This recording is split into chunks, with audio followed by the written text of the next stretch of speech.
The courtroom fell silent as the judge's gavel struck the bench. Victoria Chen, once worth $3 billion, sat alone at the defendant's table, her hands trembling as she clutched a worn folder. Just 6 months ago, her face had graced the covers of Forbes and Fortune. Today, she wore a simple gray dress, her jewelry gone, her empire crumbling around her. And the man who was supposed to defend her, he had just walked out. "Your Honor," her lawyer Marcus Wellington had announced coldly, "I am withdrawing from this case effective immediately. My firm cannot represent someone who can no longer afford our services." The words hung in the air like poison. Victoria's assets were frozen, her accounts emptied by the very people she had trusted. Her business partner, Daniel Reeves, had orchestrated the perfect betrayal. Forged documents, fabricated embezzlement charges, all designed to steal everything she had built from nothing. The prosecution smiled. This was going to be easy. A billionaire without a defense attorney was like a lion without teeth. The lead prosecutor, James Hartley, straightened his expensive tie and prepared to deliver the killing blow. "Your Honor, given the defendant's lack of representation and the overwhelming evidence of financial crimes, we move for immediate judgment." But then, something impossible happened. A voice rang out from the back of the courtroom. "Your Honor, if it pleases the court, I would like to speak on behalf of Miss Chen." Every head turned.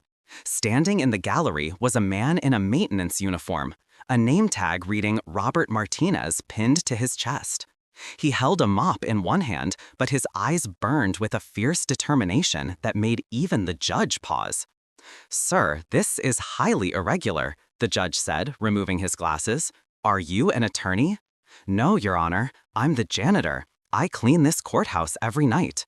But I know the truth, and I will defend her."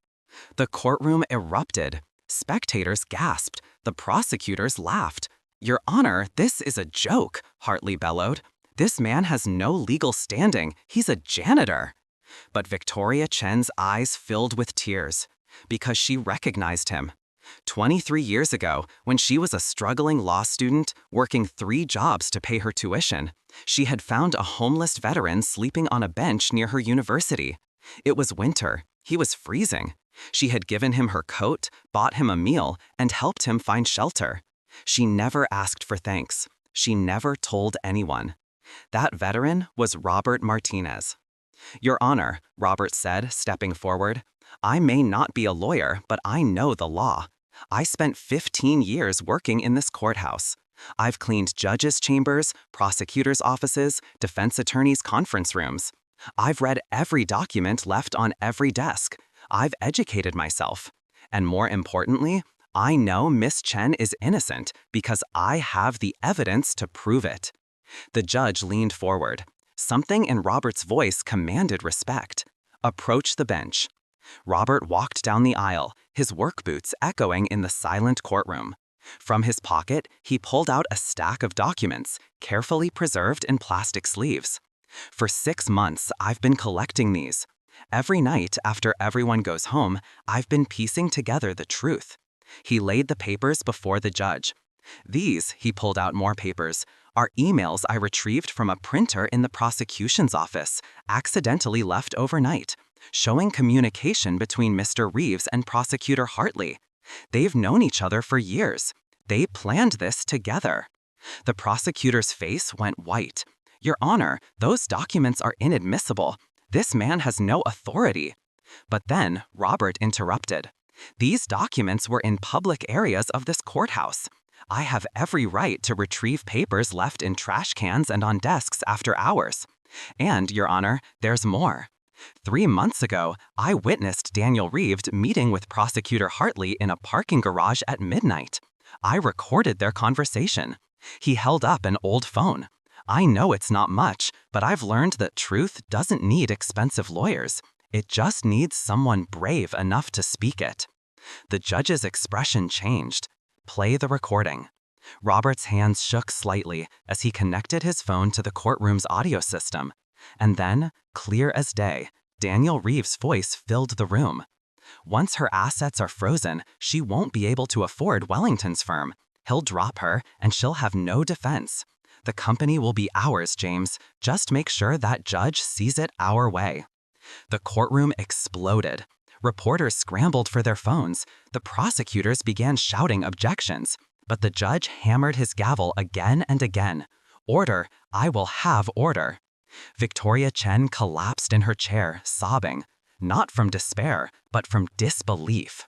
This man, this janitor she had helped decades ago, had spent months secretly investigating, learning, fighting for her when everyone else had abandoned her. "Your Honor," Robert continued, his voice steady now, confident, "Miss Chen built her company from nothing. She came to this country with $300 and a dream. She put herself through law school working night shifts. She created a business that employed 15,000 people. And when she became successful, she didn't forget where she came from. She funded scholarships, she built homeless shelters, she helped people like me." His voice cracked with emotion. "And when everyone turned their backs on her, when her high-priced lawyer walked out, when her partner betrayed her, when the system tried to crush her, I will defend her. Because that's what you do for people who showed you kindness when you were invisible." The judge looked at the documents, then at Robert, then at Victoria. "Mr. Hartley, you have 30 seconds to explain these recordings before I hold you in contempt." The prosecutor had no words. His career was over, and he knew it. "All charges against Victoria Chen are dismissed," the judge declared, "and I'm ordering a full investigation into prosecutorial misconduct and conspiracy to commit fraud. Miss Chen, you are free to go. And Mr. Martinez," the judge smiled, "you've missed your calling. You would have made an excellent attorney." Robert walked over to Victoria, who stood and embraced him, both of them crying. "Why?" she whispered. "Why would you do this for me?" "Because you saw me when I was invisible," he said simply. "You gave me dignity when the world had taken everything. I never forgot that, and I never will." Within weeks, Daniel Reeves and James Hartley were indicted. Victoria's assets were unfrozen. Her company was restored. But she did something unexpected. She sold half her shares and used the money to create a foundation providing free legal defense for those who couldn't afford it. And she hired Robert Martinez, not as a janitor, but as the foundation's director. Because she understood now, more than ever, that real wealth isn't measured in billions. It's measured in the people who stand beside you when the world tries to knock you down. And sometimes, the most powerful defense doesn't come from a corner office in a law firm. Sometimes, it comes from a man with a mop who refuses to let injustice win.